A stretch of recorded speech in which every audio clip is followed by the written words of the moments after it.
This podcast is for conversation and educational purposes only. I am not a mental health clinician that's allowed to give you medical advice to go do some dumb shit. Yes, I said dumb shit. I do curse to express my individuality, so if that offends you, then please don't fucking listen. Now, y'all, enjoy the show. Are you tired of that bullshit? Toxic people in relationships. They be dealing with the narcissist. Are you dealing with the narcissist? Push you down in every argument. Now you're fighting your depression. Are you fighting your depression? Trying to figure out the lesson. What's the lesson? Maybe you're looking for a soul. Where you at? But the dating scene ain't looking great. Well, I'm two keys and I'm in town. What's up? I'm gonna help you lay them burdens down. So please enjoy this episode of the Sexy Nurse Chronicles. Welcome to the Sexy Nurse Chronicles Podcast. I am your host, Nurse Two Keys, and I want to thank you so much for tuning in to the third episode where we are going to talk about childhood narcissism. So guys, since the separation and then the divorce, I was going to give you my story about my dating life and how funny it was and how to self-heal, but then I realized that I kept on moving further back and further back and further back till I had to open up some childhood wounds in order to fully heal. And in order to fully heal and be whole, really all the time, it's necessary to go back to your childhood because your childhood shapes who you are as an adult. So if you can go back to your childhood, acknowledge your childhood for what it was and how it could shape you, like you have to be open-minded and open to criticism, and it's not going to really feel good, but it's necessary to bring you that holistic peace. Amen, that you need. And so, of course, I went down a rabbit hole of YouTube videos about narcissistic upbringing and how it affects you as an adult. And it wasn't until I actually worked on this workbook. It's called the Self-Love Workbook. I'll make sure that I put it in the description. That made me go back to my childhood. Because, like I said, how you were raised leaks over into your adulthood. So I ran into this book called The Narcissistic Mother. It's a survival guide for daughters. Recognize borderline personality disorder, recover from childhood emotional neglect, and overcome narcissistic abuse and heal your inner child. Now, I originally found this on Audible, but it was so good and she was talking so fast that I had to buy a copy.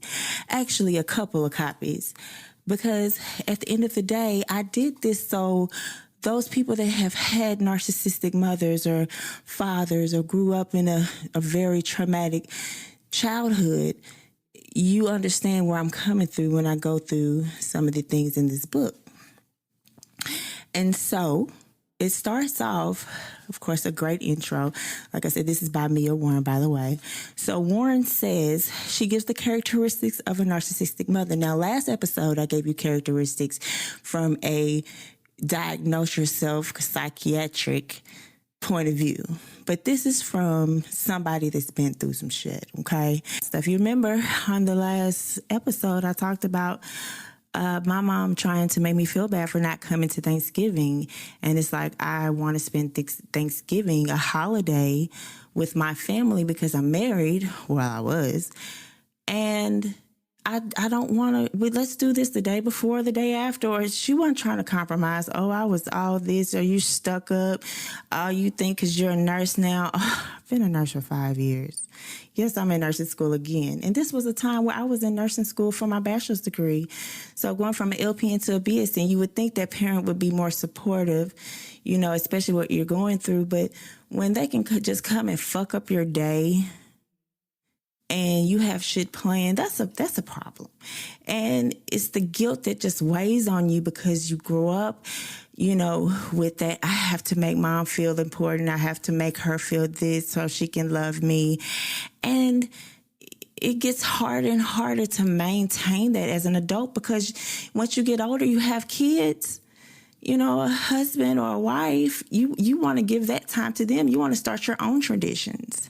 And so these are the type of people that will try to make you feel bad. Oh, you this or are you that? So there's the second category, which is the invulnerable or the overt type, which they're referred to as the grandiose. So you remember last episode I talked about how they got their chest pumped up. I think I'm the shit. I know I'm superior. And anybody under me is inferior unless you at the status of, some popular actress or somebody they ain't gonna never motherfucking know. But they compare their lives to people like that. And so that's and arrogant. I'm the shit. I got money. I got hoes, hoes in different area codes, women, no throwing shade on the guys. I'm just saying. So that's the second type. Okay. So then, although there are 2 main categories and 6 types, the narcissistic parent can only fall into one of them: vulnerable, covert, hypersensitive and defensive, or the second type, invulnerable, which are the ones that are grandiose, arrogant, and bold. I'm the shit, When you walk through the room, when they walk through the room, honey, everything is on them. And when it ain't, they think everybody hating. Ain't nobody hating on you, bro. So going on to the first type of narcissism is the addict. Just like any person, the narcissist can become a drug addict or alcohol addict. No matter what the drug of choice is for the mother, she will also place it more importance on her child. And so I realized this in both forms. I'll give that respect and I just won't splurge her. But yeah, I realized that in both forms and also with men. Because you got to realize my mom was a baby when she had me. She was 16. So I get it. You didn't have a real childhood today or young adulthood. You went from like child to grown parent. And so I felt like men were placed over us, me and my sister, all the time. And so another factor the addict is she will do her best to hide the addiction. She won't do this because she's ashamed like many addicts, but because she don't want people to think negatively of her. Of course, because narcissists are all about perception and how they look in front of people. And so, yes, they are worried about their persona more than the person they are behind closed doors. And then there leaves the second type of narcissism, which is the accomplishment-oriented narcissist. This type of mother will stop at nothing to make sure you're successful. However, this isn't because she wants you to succeed in what you want to do. You have to succeed in what she want to do. You'll support me if I want to become a doctor like you, but if I want to become an artist or whatever the case may be, don't get me wrong. Every parent is entitled to their child's best interests, but if it's what they want you to do. So like I wanted to be a nurse. My mom was an accountant and a bookkeeper and a real estate agent. And so I didn't become that. And the moment I stopped doing what she wanted me to do, she blamed it on what I wanted to do. Oh, you think you're all that because you're a nurse now. I've been a nurse. LPN counts. I don't care what nobody say. And so I've been a nurse. I'm just being a bigger nurse. My real goal is to be a nurse practitioner, really. It really wasn't the registered nurse because LPNs and RNs do the same thing. But it's like, if it's not what they want you to be, it's like you're not successful in whatever they want you to do. Is what you want to do, so they'll humiliate you. Have you ever been humiliated by a parent because of your journey that you chose and because it's not their journey?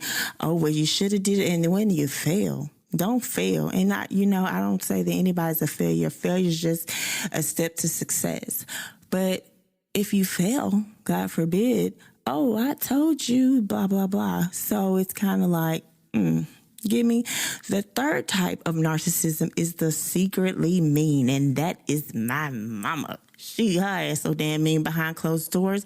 But then when she sees people open in the public, hey baby, like her whole tone change. Does your parents' tone change when they're in front of people? Like me and my mom got into a full-blown argument. This was actually the last argument that we had before I said, you know what, I just need to separate myself for my mental space because this is some bullshit. And I do not feel bad about it at all because my mental health is my mental health. And I work in a psych ward. So, therefore, if I end up over there, who gonna have my back? Okay. So, no, to keep my sanity. But we had got the arguing, and it was the day of one of my best friend's wedding. We had it at her house. And so we got the arguing. She was nitpicking, and I just couldn't take it no more. And I am not a disrespectful child, and I'm not, I do not promote you to ever disrespect your parents. But everything that I was thinking that I had held in that was bottled up, it came out. But then in her defense, she just kind of tried to put everything back on me. That's called projection about she felt about herself. And it's just like, if I say you're messy, then she's like, you're messy. And I know you don't even know what that means because I don't even fool with nobody, you know, period. Okay, so it's a secretly mean, but like hours later, the ceremony began and she was like, why can't we just act civil in front of people? Because you know what? Goes back to the other point I was making. You care what people think about you and how she looks, her persona. So we got through it, but she was nitpicking, and I was like, ooh, I am not coming back over here anymore. And I love this book by Mia Warren. Y'all have got to get it, by the way. The next type of narcissist is the fourth type, the psychosomatic mother. This is the mother that always got something wrong with her and wants you to feel bad. Oh, my baby, my back, can you come over here? Oh, I'm feeling like this. And the moment you turn your eye, she looking up at you in the corner of her eye like, bitch, I see you. I see you. Oh, I'm so hurt. Roll over and look at the grand chat like, ha. Yeah, that person. This is a type of narcissist who wants to be taken care of and will use aches and pains and illnesses, whether they're real or made up, in order to gain the attention she wants. So my mom, she fought breast cancer, honey. We prayed her through that thing. I know I did. I actually went on a fast, y'all. I don't even fast. Honey, I might have been fast, but I ain't going to do no fast. But I did for this situation because my mom was fighting for her life. And no matter what she's ever done to me, I still love her.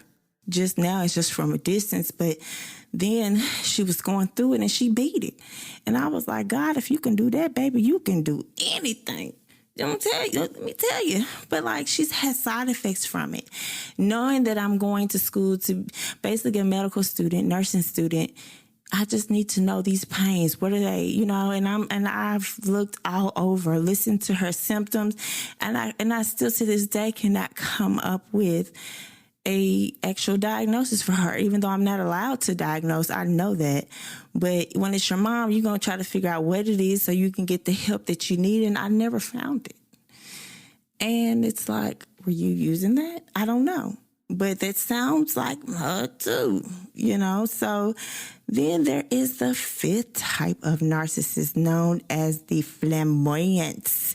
Hey, like the gay people. Hey, shout out to my LGBT. Hey, gotta flick the wrist kind of thing.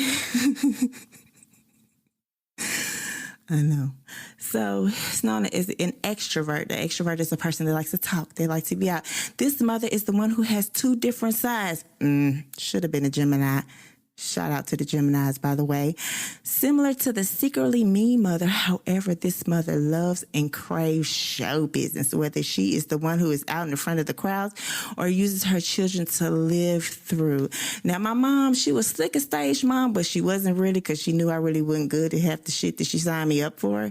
My sister was, though. She was the bomb at everything. Her little ass. I love her. But anyways, but this is the one who's out in crowds or uses their children to live through them. Now, I can say that part because, you know, my mom and my sister never had a great relationship. And I realized it was through this thing called triangulation. So you think about it, me, my mom, my sister in a triangle. So triangulation sounds like strangulation, right? And so one person would be the good child and the golden child, the other one will be the black sheep. And when you really realize the patterns, the parent was never good with both children at the same time, at the equally, amount of love. So it was just like, I realized that. But when it was me that was the golden child, I actually felt like weird. And I was like, I felt bad for my sister, but it's like now that my sister's the golden child and I'm the black sheep, she's like, you should have listened to her and she did it, not even validating my feelings. So you don't even know the whole story, little girl, nor are you even trying to listen. But this new millennium telling you they got an attitude problem. Yeah, I'm sure y'all know what the fuck I'm talking about. But anyways, love them still, just from a distance. But now my sister lives through my mom. Or my mom lives through my sister, I'm sorry. So that means that my mom was a real estate agent. Now my sister is. My mom wanted to do taxes. My sister tried to take over the business. So, I'm sorry, bitch, can't count. I can read, but I have a hard time counting. We have to think how dyscalculia. We'll talk about that in another episode. Most of y'all probably have it. But it's just like everything that she wanted to do. Now my sister's living through it, and she's enjoying it because she doesn't have me. She doesn't have somebody. But I tell you, I bet my sister is still getting shit right now because now they don't have me to communicate with, to actually put shit on. Like I have totally blackballed them. Because of my sanity, and I am good. Right now, I need time to heal. Baby, I'll come back from that. But, when you're dealing with the narcissist, you got to understand they lack the empathy, the brain cells. So I still got to forgive her for it. And I am. That's what brings me to opening up these wounds so we can understand. And then from there, understanding comes improvement. So... And also, this parent reminds me of that mom on that dance show, Dance Moms. Oh, definitely narcissists. Okay, so the sixth type of narcissist, the last one, is known as the emotionally needy. This mother often makes her child attend to her emotional needs more than any narcissistic mother. Remember, all narcissists are emotionally needy. However, most try to hide this part of their personality because, you know what? Remember, they don't think it makes them look good out in the outside world. But mothers who are this type of narcissists will often show others that their emotional needs are met. This mother will often use manipulation in order for you to take care of her emotionally, even if it's in a financial way. I've been financially abused. Oh, that's a story for another day, but I've been financially abused. And she is. She needs. When you watch the kids, you need money for that, don't you? Like, you can't watch them for free. Oh, well, I need this, or the kids may need that. And another thing that just broke the camel's back was the fact that my daughter, I said, I'm going to give her one more time. I know my kids, they love their grandmother. We might not be on good terms, but I'm going to let them still go over there. And so my ex-husband worked it out because that's how they talk now. And she went over there, and I give my daughter $20 for allowance. And so that's for her to do chores, sweeps. She halfway do stuff. I still got to remind her to do things. But she gets $20 every 2 weeks. And when she went over there to hang out with my mom for the weekend, they went to the store. Honey, when I tell you it spoiled my whole appetite at dinner, when my daughter told me this, I said, I need a to-go box. Okay, back to the story. Apologize. But not really. But you know what I mean. And she says, well, I went to the store to get some stuff, get some snacks. And Mama said that I can only get $5 worth of stuff. So I'm thinking to myself, oh, she's trying to help her budget because my mom was very frugal. Well, my daughter came out with $14 worth of stuff. And you know what happened? Guess. My mom took everything but $5 worth of stuff and didn't give my baby her shit back. When I tell you that, I said, okay, you can steal from me, but don't steal from my baby. Like, it's like, are you trying to intentionally do it? Like, who would steal? But that's what narcissists do. They steal. You get me? Things are getting a little heavy, so let's turn our intentions to Dear Kiki. Dear Kiki, dear Kiki, dear Kiki, dear Kiki, dear Kiki, dear Kiki, dear Kiki, dear Kiki, dear Kiki, dear Kiki, dear Kiki, dear Kiki, dear Kiki, dear Kiki, that's me. Dear Kiki, about a year ago, I met a girl online and started talking to her periodically. Initially, I wasn't physically attracted to her, so I took things slow. Eventually, I came to like her a lot, and we started dating. Once we started dating, I met one of her friends, her best friend actually, and learned that in the past they had been in a S&D, or submission and domination relationship together. So the three of us began to hang out, and on my birthday, actually, we all were a little drunk, and one thing led to another, and I ended up making out with the best friend. Now, my girlfriend watched this whole thing go down, and to my understanding was okay with it. However, the next morning, she told me that she was offended because I seemed to be more sexually into the friend than I had shown her that I had been with her. So my question to you is, how do I now convince my girlfriend that I am not more attracted to her friend than I am her? Bitch, that's some freaky shit. Some submission, domination. That's some Mr. Gray type shit. So, now I'm not the expert on submission, domination, even though I would have liked to be one day. I would say that, what's done is done. You know what I'm saying? At the end of the day, even though what's done is done, you still have to have boundaries. Boundaries is what makes her feel comfortable. The boundaries are what make you feel comfortable. And so I would say, in a situation like that, if I was some submission, dominate, come on, Mr. Gray. Where he at anyway? Shout out to the white boys, the cute white boys, the Mr. Gray. But yeah, like I was saying, like, you have to gain your woman's trust. Your woman's trust, if that's who you plan to be with, is important. And validating her feelings is important. That's cool. But at the end of the day, if she says she feels insecure, you do what you do to make your woman feel secure. You know, because y'all both agreed to go down that lane. But hey, you know, if you decide to do it again, because that sounds like some freaky shit y'all into, just make sure you set boundaries before. Look, we're going to go in here. We're going to do what we do. We're going to have a little fun, and she got to go home. Because, baby, at the end of the day, it's me and you. We just doing some freaky shit. Thank you, anonymous friend, for calling in.